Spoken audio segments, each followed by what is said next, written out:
Have you ever seen that show, The Biggest Loser? I don't know if you've noticed, but it's pretty amazing how they take people on that show and they go through these dramatic transformations. Even the people that get kicked off the show have a pretty dramatic transformation. How on earth are they able to get people to have, such a drastic change when they've struggled with something their entire life for decades and decades and decades? Hey guys, it's Chris Waters, and in the coaching tip of the week, I want to talk about the importance of accountability partners.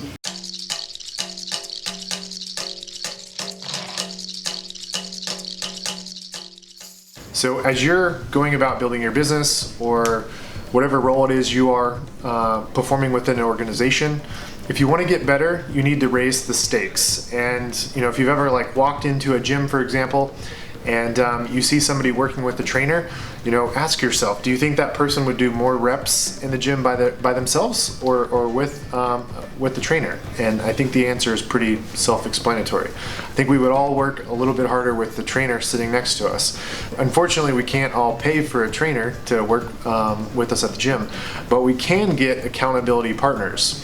In the software industry, Bill Gates and Steve Jobs, they were quasi-accountability partners. They did talk and they helped push each other to the next level. Every industry has examples of where these people that were complete competitors in a respective industry, stayed in touch with one another and were constantly raising the bar to help one another grow. And that's the one thing about most people that are high performers is they're very abundance minded. So if you're watching this video, I would encourage you to find potentially a competitor in your marketplace that's in your own backyard doing whatever it is you do, and consider meeting up with them and seeing if there's a synergy there for you guys to be accountability partners and to push each other to new heights. And I hope this video was helpful. If it was, be sure to hit that subscribe button and tune in next week to our coaching tip of the week.